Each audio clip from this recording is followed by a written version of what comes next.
அனைவருக்கும் சுதந்திர தின நல்வாழ்த்துக்கள். சுதந்திர தினம் என்ன எல்லாரும் பார்த்தீங்கன்னா நம்ம ஸ்கூல்ல காலேஜ்ல என்ன சொல்லுவாங்க, நம்ம சுதந்திர போராட்ட தியாகிகள் நம்ம நினைவு கூறுவோம். அவங்கள எவ்வளவு கஷ்டப்பட்டு நம்ம சுதந்திரம் வாங்கி கொடுத்தாங்க, அவங்கள ஒரு முறை நினைவு கூறுன்னு சொல்லுவாங்க. அவங்கள நினைவு கூறுறது பார்த்தீங்கன்னா பேசிக்காக அது எல்லாருக்குமே தெரியும், அது நினைவு கூறுவாங்க. ஆனா இந்த சுதந்திர தினத்துல அதாவது பாத்தீங்கன்னா எல்லா முதலமைச்சர்களும், அதாவது மாநில முதலமைச்சர்ல இருக்காங்க, அந்த மாநில முதலமைச்சர்களே கொடியேற்றலாம் அப்படின்ற ஒரு சம்பவம் உங்களுக்கு தெரியும் நினைக்கிறேன். எல்லாரும் இப்ப கொடி ஏத்துறாங்க. அது யாரால ஏத்துறாங்க அப்படின்றத எல்லாருக்குமே தெரியும். அவரை பத்தி ஒரு சின்ன ஒரு ஆவண படம் ஒண்ணு வந்திருக்கு, அதை நம்ம பார்க்கலாம் வாங்க.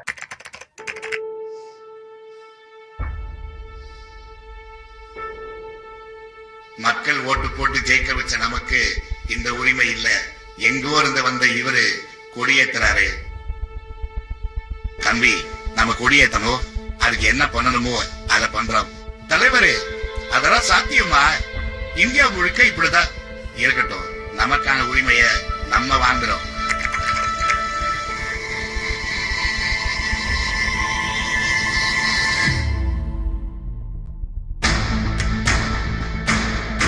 கொடியேற்றுறதெல்லாம் நடக்குமா? அப்போ இதுக்காக தொடர்ந்து போராடதான் போறீங்களா? ஆமா, கொடியேற்ற வரைக்கும் தொடர்ந்து போராட போறேன். மாநில சுயாட்சி மீட்கும் போராட்டத்தின் அங்கமாக முதலமைச்சர் தேசிய கொடியேற்றும் உரிமைக்காக நாம் போராட போகிறோம். கொடியேற்ற உரிமை நமக்கு வேணுமா? மக்களால் தேர்ந்தெடுக்கப்பட்ட முதலமைச்சர்களுக்கு தேசிய கொடியை ஏற்ற உரிமை அளிக்க வேண்டும்.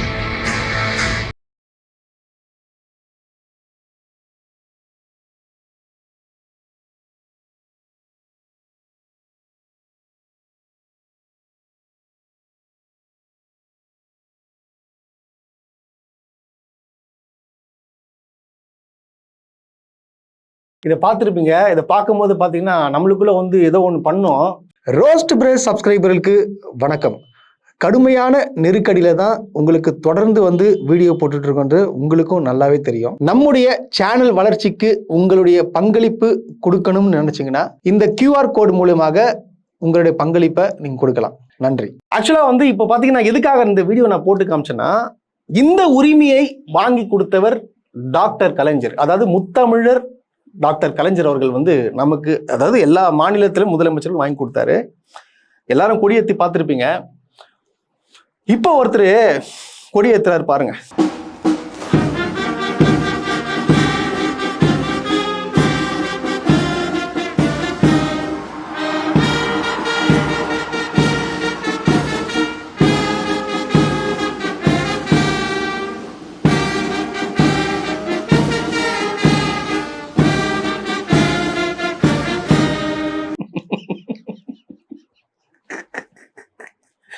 நான் சிரிக்கிறதா அழுகுறதான்னு சத்தியமா எனக்கு தெரியலங்க. அதாவது கொடியேற்றுறது நம்ம முதலமைச்சர். ஆனா இந்த மீடியாக்கெல்லாம் யாரை ஃபோக்கஸ் பண்ணிட்டு இருக்கான்னு பாத்தீங்களா? ஃபுல்லா எங்க போனாலும் யாரை ஃபோக்கஸ் பண்றாங்க? அவங்களதான் ஃபோக்கஸ் பண்றாங்க. அவங்கள மட்டுமே ஃபோக்கஸ் பண்ணிட்டு இருக்காங்க. அவங்க என்ன பாக்குறாங்க, எப்படி சிரிக்கிறாங்க, எப்படி ரியாக்ஷன் கொடுக்குறாங்க, கியூட் ரியாக்ஷன் பாத்தீங்களா அப்படின்னு ஒரு ரியாக்ஷன். அவங்க டக்குன்னு ஒரு போன் எடுத்தாங்கன்னு வச்சுங்களேன், போன் எடுத்து பேசினாங்கன்னா இவங்க யார்கிட்ட பேசுறாங்க, யாரா இந்த கலாட்டா, அவங்க யாருக்கிட்ட பேசினா உனக்குன்னா அது யார்கிட்ட பேசுறாங்க, இது எதுக்கு? முதலமைச்சர் கொடியேற்றுறாரு, இது இந்த மாதிரி போட்டு காட்டுறாங்க. அதாவது எனக்கு தமிழ்நாடு மக்கள் நினைச்சா நான் என்ன பண்றது, தள்ளாச்சுன்னு என்ன பண்றேன். அதாவது வெறுப்பா இருக்கு உண்மையை ஓப்பனா சொல்லணும்னா. எவ்வளவு கஷ்டப்பட்டு இந்த உரிமையை பெறுது சாதாரண விஷயம் கிடையாது.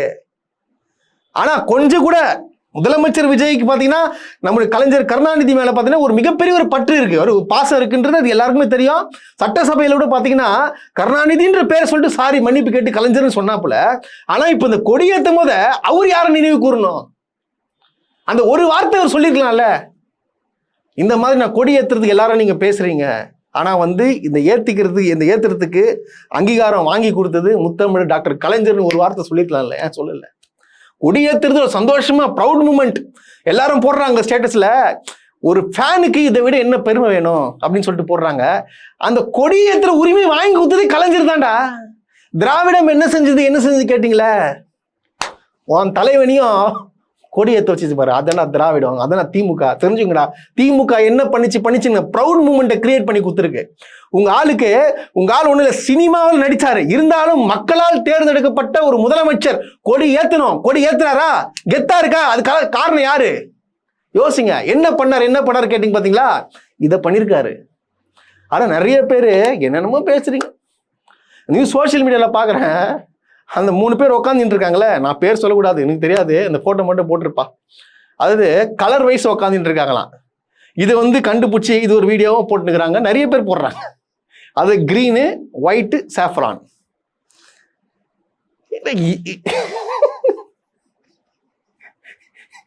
இது எப்படி அமைதா, அதுவும் அமைதா இல்ல என்ன ஆகுதுன்னு சொல்லிட்டு எனக்கு சத்தியமா எனக்கு தெரியவே இல்லைங்க. அதே போல கேமரா ஃபுல்லா இங்க பாருங்க, அதாவது பாருங்க, முதலமைச்சர் வராப்புல யாரையும் காட்டல, அமைச்சர்களை காட்டல, யாரையும் காட்டல, இவங்களை மட்டும் அந்த முக்கியமான பர்சன் இருக்கிறாங்க பார்த்தீங்களா, அவங்கள மட்டும் காட்டுறாங்க.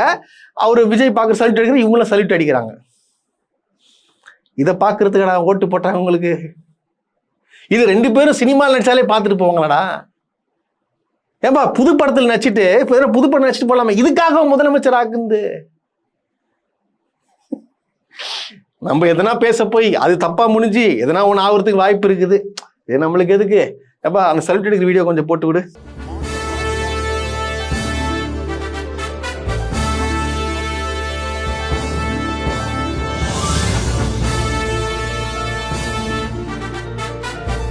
தங்க நிறத்துக்கு தான் தமிழ்நாட்டை எழுதி தரட்டுமா? நான் வந்து சும்மா வந்து பாட்டு பாடினாங்க, நீங்க வந்து தப்பா புரிஞ்சுக்கின்னு இவன் எதுக்காக இந்த பாட்டை பாடினா, இந்த பாட்டு வந்து யாரு பாடுந்து, யாருக்காக பாடினா அப்படின்றத நீங்க வந்து யோசிச்சிங்கன்னா அதுக்கு நான் பொறுப்பு கிடையாது, நம்மளுக்கு சம்மந்தமே கிடையாது. நான் சும்மா வந்து எனக்கு டக்குன்னு தோணுச்சு, சும்மா இந்த பாட்டு எனக்கு மைண்ட்ல வந்துச்சு, நான் பாடினேன், வேற ஒன்றும் கிடையாது. நீங்க உடனே தங்க நிறத்துக்கு தான் தமிழ்நாட்டை எழுதி கொடுக்கட்டுமானா நீங்க என்ன எழுதி கொடுக்குறீங்க அப்படிலாம் நீங்க கேட்டீங்கன்னா நான் பொறுப்பு கிடையாது. இன்னைக்கு பாத்தீங்கன்னா கழக அமைப்பு செயலாளர், அதாவது திமுக கழக அமைப்பு செயலாளர் திரு RS பாரதி அவர்களுக்கு இங்கு பிறந்தநாள். அவருக்காக முதல்ல வந்து பிறந்தநாள் வாழ்த்துக்களை வந்து சொல்லிக்கிறோம். ஆக்சுவலா இதை பத்தி நான் பேசக்கூடாதுன்னு நினைச்சேன், ஆனா பேசிதானே ஆகணும், வேற வழி இல்லை, வேற வழியே கிடையாது, கண்டிப்பா பேசித்தாகணும். பேசுறதுக்கு முன்னாடி நான் என்ன பேச போறேன்றத இந்த வீடியோ முதல்ல பாருங்க. எங்க பக்கத்துல இருக்கிற ஆலந்தூருக்குலாம் பெரிய வசதியா இருக்குது. அந்த ஹாஸ்பிட்டல போய் வந்த நோயாளி அவன் சொந்தக்காரன் ஓட்டு போட்டுருந்தாலும் ஜெயிக்கும். அவனுக்கெல்லாம் நல்ல சாவே வராது. நான் சொல்றேன், பாத்தீங்களா என்ன சொல்லியிருக்காப்புலன்னா, மா சுப்பிரமணியம் அவர்களுக்கு ஓட்டு போடாதவங்க நல்ல சாவே வராது, சைதாப்பட்ட ஜனங்களுக்கு நல்ல சாவே வராது அப்படின்னு சொல்லிட்டு யார் சொல்லியிருக்கா? கழக அமைப்பு செயலாளர். நல்ல சாவே வராது அப்படின்னு அது என்ன வார்த்தை? ஒரு மேடையில பேசலாமா? நீங்க எவ்வளவு பெரிய ஆளு, கலைஞர்கிட்ட இருந்திருக்கீங்க, கலைஞர் கூட எவ்வளவு நெருக்கமா பழகி இருக்கிறீங்க. கலைஞர் என்ன சொல்லியிருக்காரு? நம்மளால் பயனடைந்தவர்கள் நமக்கு நன்றி சொல்ல வேண்டிய அவசியம் கிடையாதுன்னு சொல்லியிருக்காரு. அதுல நீங்க கேட்டு இருந்தீங்களா? ஐயா என்னையா பேச்சு, நல்ல சாவே வராதுன்னா என்னையா அது? இது என்ன பேச்சியாது? நாங்க சொல்லுவோம், நாங்க எங்களை மாரி ஆட்கள்லாம் வந்து திமுக தோதிச்சு சொல்லிட்டு ஒரு ஆதங்கத்துல என்ன சொல்லுவோம், நாடும் நாட்டு மக்கள் நாசமா போட்டோம் அப்படின்னு சொல்லிட்டு நாங்க மனசுக்குள்ள சொல்லுவோம், நாங்க எங்களுக்குள்ள பேசிப்போம். ஆனா பொதுவெளியில பொது மேடையில நல்ல சாவே வராதுன்னு சொன்னா இதுக்கப்புறம் அங்க இருக்கிற மக்களோட மனநிலை எப்படி ஆகும்? எங்க டிவிக்கே விர்ச்சுவல் வாரியர்ஸ் இதை கட் பண்ணி போட்டு இருக்கான். இதை மட்டும் அந்த வீடியோ நான் பார்த்தேன், இதுல அப்படிதான் சொல்லியிருக்காரு, நல்ல சாவே வராதுன்னா நல்ல சாவே வராதுன்னு எப்படிங்க அது? இது சத்தியமா புரியல. அது இந்த மாதிரி சொல்லலாமா? அது ஆல்ரெடி பாத்தீங்கன்னா இதுக்கு ஒரு 3 வருஷத்துக்கு முன்னாடி பாத்தீங்கன்னா இதே மாதிரி ஒரு வார்த்தை விட்டுருப்பாரு, கண்ட நாயெல்லாம் இப்போ BA படிக்குதுங்க. இப்போ அதுக்கும் பாத்தீங்கன்னா ஒரு வீடியோ, எதிர்வினை வீடியோ நாங்க போட்டிருந்தோம். எதுக்கு இந்த மாதிரி எல்லாம் பேசுறீங்க? கண்ட நாயெல்லாம் படிக்குதுன்னா அது என்னது? அது அவர் குறிப்பிட்டார் மட்டும் தான் படிக்கணுமா அப்படின்னு கேள்வி எழுப்பணும். இது இந்த மாதிரி பேச்சுக்கள் எப்படிங்க அது? இது ஏத்துக்க முடியுமா? அது எல்லாரும் ஆதங்கத்துல கொச்சின்னு இருக்கான், ஆல்ரெடி தோத்துட்டு இருக்கான். இன்னும் பார்த்தீங்கன்னா திமுக, அதாவது இந்த மாதிரி பேச்சுக்களால மக்கள் என்ன நினைப்பாங்க, நல்ல சாவு வராதுன்ட்டாங்க, கண்டிப்பா இதோ ஓட்டு போட இப்படிதான் நினைப்பான். சாமானிய மக்கள் இப்படிதான் நினைப்பான். என்னையா இப்படிலாம் பேசலாமாயா? நீங்க இதெல்லாம் பேசலாமா? இந்த வார்த்தை நல்ல சாவு வரலாமான்னு சொல்லி பேசலாமா? முதல்ல நீங்க திமுக தோத்துச்சு, தோத்ததை வழி தாங்க. இன்னும் பாத்தீங்கன்னா அந்த தோல்வியிலிருந்து மீள முடியாம ரொம்ப நிறைய திமுக கழக தோழர்கள் பார்த்தீங்கன்னா ரொம்ப வந்து கஷ்டத்துல இருக்காங்க. இதுதான் உண்மையான நிலவரமே இதுதான். ஒரு விஷயத்தை பார்த்து ஆதங்கப்படுறானுங்க. புலம்புறாங்க. யார் திரும்ப புலம்பு விடுறது? நம்ம மாண்புமிகு முதலமைச்சர் விஜய் அவர்கள் என்ன புலம்பு விடுறாருன்னா, ஏய் கட் அவுட் வச்சாயா அவன் பாரு 23 வயசு தான் அவன் எம்எல்ஏயா, 28 வயசு தான், ஏய் அவன் மினிஸ்டரியா, 32 வயசு அவனும் அமைச்சரா இருக்காயா. இந்த மாதிரி 10லேருந்து 15க்கு மேற்பட்டோர் பார்த்தீங்கன்னா இந்த வயதுல இருக்கிறாங்க, எல்லாம் இப்போ யங்ஸ்டர்ஸா இருக்கிறாங்க. ஸோ இதை பார்க்கும்போது நம்ம கட்சிக்காரங்க, திமுக கட்சிக்காரங்க பார்த்தீங்கன்னா காண்டாவரம் கடுப்பாகிறானுங்க. என்னடா அது, நம்ம இவ்வளோ தூரம் உழைச்சிருக்கோம், நம்மளுக்கு எதுவுமே கொடுக்கல, என்னடா என்ன நடக்குதுடா, அப்படியே வெறுப்புல இருக்கிறாங்க. இதுதான் உண்மை. அதை பார்த்தா திமுக மேலிடம் பார்த்தீங்கன்னா புதியவர்களுக்கு பார்த்தீங்கன்னா வாய்ப்பு கொடுக்கறதாகவும் வந்து சொல்லியிருக்கிறது. தயவு செய்து பார்த்தீங்கன்னா பெரியவங்க வந்து நீங்களா விலகிடுங்க, இதுதான் நல்லது. இது கட்சி வளரணும்னா இந்த மாதிரி பட்டாதான் கண்டிப்பா வளரும். இது நீனா பெரிய டேஷா, நீ பெரிய டேஷா, நீ வந்து கழகத்துக்கே புத்தி சொல்றியா? எல்லாம் இல்லைங்க, நான் ஏங்க புத்தி சொல்ல போறேன், நான்லாம் ஒரு ஆளே கிடையாது. நிறைய பேர் ஆதங்கத்தில் இருக்குன்னு யூடியூப் வாயிலாக நான் சொல்றேன்.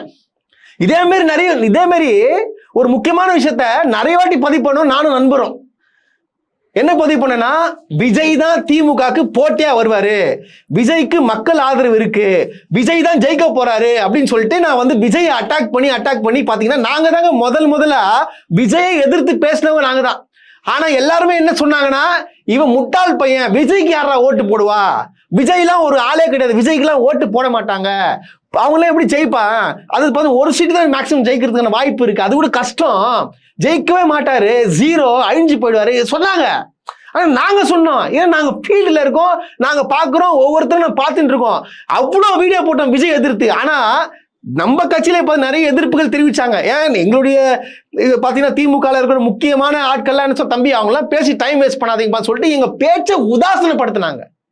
ஆனா இப்போ எங்க கொடியத்தின் இருக்கா போல முதலமைச்சர் ஆகி என்ன பண்றது? அதான் என்ன எப்படி எக்ஸ்பிரஸ் பண்றதுன்னு சொல்லிட்டு எனக்கு சத்தியமா எனக்கு தெரியல. இதெல்லாம் கொஞ்சம் மாறணும், வேற ஒண்ணும் இல்லை. இது வந்து எங்களுடைய ஆதங்கம், இது சொல்லியாச்சு. வர மனசுல ரொம்ப வெடிச்சிருந்துச்சு, இன்னைக்கு வந்து சொல்லணும்னு தோணுச்சு. ஏன்னா இதெல்லாம் பார்க்கும்போது, கொடியேற்றலாம் பார்க்கும்போது தாங்க முடியலங்க. வேற என்ன பண்றது? எங்களால் என்ன பண்ணியும், வீட்டுல போய் அழுவ முடியும், மனுஷங்க. வேற என்ன பண்றது? ஒண்ணுமே பண்ண முடியாது. இதே போல பாத்தீங்கன்னா ஒரு கும்பல் வந்து கிளம்பி இருக்கு. அதாவது நாங்க தான் திமுக வந்து நிமிர்த்த போறோம் அப்படின்னு சொல்லிட்டு ஒரு கும்பல் வந்து கிளம்பி இருக்கு. அது எதுக்காக கிளம்புன்னு சொல்லிட்டு எங்களுக்கு தெரியல. கூடிய விரைவில் வந்து அவங்கள பத்தி வந்து ஒரு சிறப்பான ஒரு வீடியோ ஒன்று இருக்கு, அது விரைவில் வரும். சரி விடுங்க. முந்தானத்து தான் வந்து ஒரு மாணவர், அதாவது பார்த்தீங்கன்னா கோவையில ஒரு மாணவர் வந்து இந்த மாதிரி அவங்க கஞ்சா போதை விற்கிறாங்கன்னு சொல்லிட்டு துப்பு கொடுத்ததுக்காக 20 பேர் கொண்ட கும்பல் வந்து என்ன பண்ணிருக்கு, கொலை பண்ணிருக்கு. எங்க கோவையில. ஆனா அங்க மட்டும் இல்ல, நேத்து திருவெற்றியூர்ல இந்த அளவுக்கு ஒரு கெஞ்சாக்காக ஒரு ஸ்கூல்ல இந்த மாதிரி நடக்குதுன்னா என்ன சார் நியாயம்? அதெல்லாம் சட்ட ஒழுங்கு சரியில்லை சார். அப்படி இருக்கு சார். ஸ்கூலுக்குள்ளே நடக்குதுன்னா வெளியில நடந்தா பரவாயில்ல சார். ஸ்கூலுக்குள்ள கெஞ்சாக்காக ஒரு 30 பேர் ஒரு ஸ்கூல் பையனை, இன்னும் 18 வயசு கூட ஆகல சார், அவனை அடிச்சு சாவடிக்கிறானா சார் நிலைமை இதெல்லாம். இந்த மாதிரி எதுக்கு கஞ்சா வைக்கிறது தட்டி கேட்டிருக்க ஒரு பையன், அவனை வந்து என்ன பண்ணிருக்காங்க, 30 பேர் சேர்ந்த கும்பல் அடிச்சு, அவன் மாணவனு, அதாவது பார்த்தீங்கன்னா காலேஜ் ஸ்கூலை விட்டு வெளியே போன பசங்க, அதாவது முன்னாள் மாணவர்கள் வந்து என்ன பண்ணிருக்காங்க, ஒரு 30 பேர் சேர்ந்து அவனை வந்து அடிச்சு கொண்டிருக்காங்க. சட்டம் ஒழுங்கு எப்படி இருக்கு? சூப்பரா இருக்குல்ல? இப்படிதான் போயிட்டு இருக்கு. இதுவா திமுக ஆட்சியில் நடந்துச்சுன்னு வச்சுங்க, என்ன தெரியுமா இருக்கும், அவனை அங்கங்க போராட்டம் வச்சிருக்கான். சட்டம் ஒழுங்கு சிரிக்குதுங்க, சந்தி சிரிக்குதுங்க. என்னங்க ஆச்சு இது? ஐயோ என் பசங்க எல்லாம் வெளியே அனுப்புறதுக்கு எனக்கு பயமா இருக்கு அப்படின்னு சொல்லிட்டு எகிரி குதிப்பீங்களா? இப்ப குதிங்க. இப்ப என்ன சொல்ல போறீங்க? ஓ இன்னும் 6 மாசம் டைம் வேணும்ல? ஓ டைம் வேணுமா? இன்னும் 6 மாசம். சரி 6 மாசத்துக்கு அப்புறம் இது நடக்காது, அப்படித்தானே? பார்க்கலாம். 6 மாசத்துக்கு அப்புறம் நீங்க என்ன சொன்னீங்க, டைம் கொடுங்க. ஏங்க 3 மாசம் தாங்க ஆகுது, ஒன்றும் இல்லை, 4 மாசம் ஆயிடுச்சு, ஜஸ்ட் 2 மந்த் தான் ஒன்று இருக்கு. அந்த 2 மந்த்துக்கு அப்புறம் எந்த மாதிரி நடவடிக்கைகள் முதலமைச்சர் எடுக்கிறாருன்றத பொறுத்திருந்து பார்ப்போம். மாண்புமிகு முதலமைச்சர் விஜய் அவர்களுக்கு ஒரு காணொலியை நான் போட்டு காட்ட போறேன். அதாவது பாத்தீங்கன்னா திமுகவை சார்ந்த எம்எல்ஏக்களும் இல்ல வந்து திமுகவை சார்ந்தவர்கள் ஏதாச்சும் வந்து உங்களை பத்தி பேசினாலோ இல்ல ஒரு குறிப்பிட்ட அந்த ஒரு நடிகையை பத்தி பேசினாலோ உடனடியாக கைது பண்றீங்க, உடனடியாக யாரா இருந்தாலும் கைது பண்றீங்க. Okay done. இப்போ ஒருத்தர் என்ன கேவலமா பேசுறான்னு பாருங்க. இப்ப அந்த வீடியோ போடு. சட்டமன்றத்திலே போய் அப்பாவை தேடுவாங்க, வீட்டுல போய் அம்மாட்ட கேட்டா தானே அப்பா யாருன்னு சொல்லுவாங்க. ஆனா சட்டமன்றத்திலே போய் அப்பாவை தேடினா யாரும் தெரியும். இப்படிப்பட்ட ஒரு ஆட்சி தான் நடந்து கொள்ளுமா? இந்த பாத்தீங்களா, அது என் வாயில நான் சொல்ல முடியல. எனக்கு இது பேசுறதுக்கே எனக்கு வந்து அசிங்கமா இருக்குது. எனக்கு வீட்டுல போய் அம்மா கிட்ட கேளுங்க, அப்பதான் அப்பா யாருன்னு சொல்லுவாங்க. என்னது இது ஏங்க, இது பேச்சாங்க? இது ஒரு தலைவர் பேசலாமா? எங்க அக்கா குஷ்பு அக்கா எங்கக்கா இருக்கிறீங்க, வாங்கக்கா.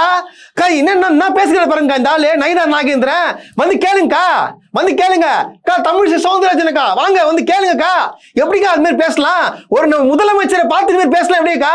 உடனே என்ன சொல்லுவாங்க, நான் முதலமைச்சர் நான் சொல்லவே இல்லையே, நான் வந்து ஒரு குறிப்பிட்ட பத்தி சொன்னேன் அப்படின்னு சொல்லுவாங்க. இது என்ன பேச்சு? இது யாரை சொல்றாங்கன்னு தெரியும்ல, அப்புறம் இந்த மாதிரி பேசலாமா? இது எப்பாற்பட்ட அயோக்கியத்தனமான பேச்சு இது.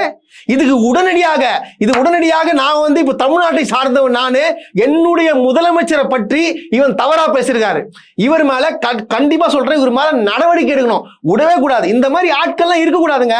இது பிஜேபியில இருக்கக்கூடாது. எப்படி பேசுவார் இந்த மாதிரி வார்த்தை? ஏன் முதலமைச்சருங்க, என்னதான் அரசியல் வேறுபாடு இருந்தாலும் என்னுடைய முதலமைச்சரை பார்த்து எந்த இப்படி பேசுவாரு? அவங்க அப்பா அம்மா தவறா பேசியிருக்காரு, இவர் விடவே கூடாது. இவரை உடனடியாக கைது பண்ணணும். பிஜேபி மேல பயம் இல்ல, பிஜேபி எவனா இருந்தாலும் பரவாயில்லன்னு சொல்றீங்க, பிஜேபி மேல நாங்க பயப்படுறதுன்னு கேக்குறீங்க. இப்ப கைது பண்ணுங்க பார்க்கலாம் பிஜேபி தலைவரை.